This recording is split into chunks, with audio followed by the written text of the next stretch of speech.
चीन और भारत के बीच का तनाव खत्म होने का नाम नहीं ले रहा। हालांकि रक्षा मंत्री राजनाथ सिंह ने इसको लेकर संसद में बयान दिया और देश को भरोसा दिलाया कि भारत कभी अपनी अखंडता से समझौता नहीं करेगा, जिससे चीन के हौसले कुछ हद तक तो पस्त हुए होंगे। लेकिन चीन के लिए सिर्फ भारत ही दुश्मन देश नहीं है ना, चीन ने तो अपने बहुत से दुश्मन बनाए हुए हैं, क्योंकि चीन की नीति विस्तारवादी है और अपनी इसी नीति को लेकर वो दुनिया भर में बदनाम है।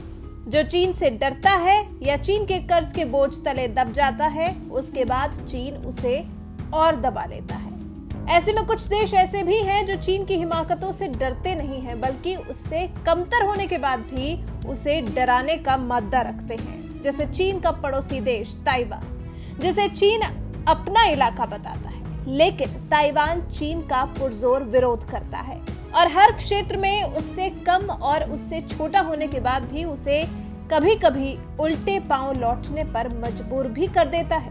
बुधवार को ही चीन ने अपने 2 एंटी सबमरीन फाइटर जेट्स अपने पड़ोसी देश ताइवान की वायु सीमा में उड़ाए, लेकिन ताइवान ने चीन को दे दी अंजाम भुगतने की धमकी और बस इतने में ही दुम दबाकर भाग निकले चीनी फाइटर जेट्स।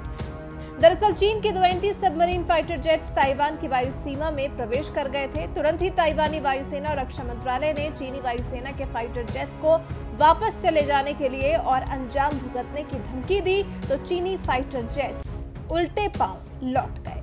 चीन अक्सर ताइवान की वायु और जल सीमा में घुसपैठ करने की कोशिश करता है। हालांकि ताइवान चीन से दृढ़ता से लड़ता है, लेकिन चीन का खतरा हमेशा ही बना रहता है। इसको लेकर अंतर्राष्ट्रीय स्तर पर भी ताइवान शिकायत कर चुका है। चीन की घुसपैठ इस वक्त खास इसलिए भी थी क्योंकि ये वो समय है जब अमेरिका से एक वरिष्ठ अधिकारी ताइवान की आधिकारिक यात्रा पर आने वाले हैं और क्योंकि कोरोना की दस्तक देने के बाद से ही अमेरिका को चीन फूटी आंख नहीं सुहा रहा और ऐसे में अगर ताइवान में कोई अमेरिकी मंत्री या अधिकारी आता है तो चीन को बर्दाश्त नहीं होता और फिर करता है वो ध्यान भटकाने की कोशिश। चीन की इन्हीं हरकतों से तंग आए ताइवान के राष्ट्रपति साई इंग वेन ने कहा कि हम चीन को बताना चाहते हैं कि हम कमजोर नहीं हैं। हम अपनी जमीन और चीन की घुसपैठ को रोकने में सक्षम हैं। अगर चीन ने कोई गैरवाजिब हरकत की तो उन्हें मुंहतोड़ जवाब देंगे। ताइवान के मिलिट्री ड्रिल में 8000 सैनिकों ने भाग लिया, जिसमें वायुसेना के F-16 फाइटर जेट्स और स्वदेशी फाइटर जेट चिंगकुओ ने अपना शक्ति प्रदर्शन किया। ये पिछले हफ्ते ताइवान और चीन दोनों ही देशों ने समुद्री सीमा में युद्धाभ्यास किया था। ताइवान की आर्मी, नेवी और एयरफोर्स ने लाइव फायर एक्सरसाइज कर अपनी ताकत का प्रदर्शन किया, तो राष्ट्रपति पड़ोसी चीन को धमकाना नहीं भूले। इस दौरान टैंक्स भी गरजे और इस युद्धाभ्यास को नाम दिया गया हान कुआंग।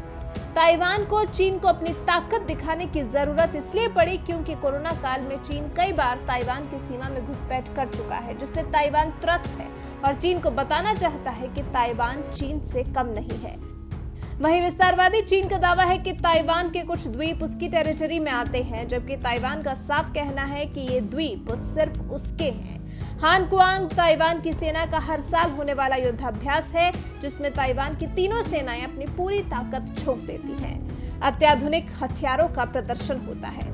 इसी साल जनवरी में चुनकर आए राष्ट्रपति साई इंग वेन ने आते ही कह दिया कि चीन के आगे कभी नहीं झुकेंगे और इस ऐलान के बाद साई इंग ने पिछले 10 साल में अब तक का सबसे बड़ा रक्षा बजट पेश किया।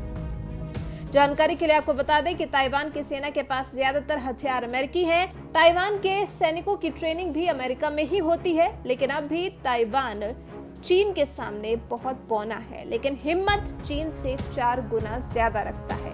इस साल 29 मार्च को भी चीन ने ताइवान के एयर स्पेस में अपने फाइटर जेट्स भेजे थे।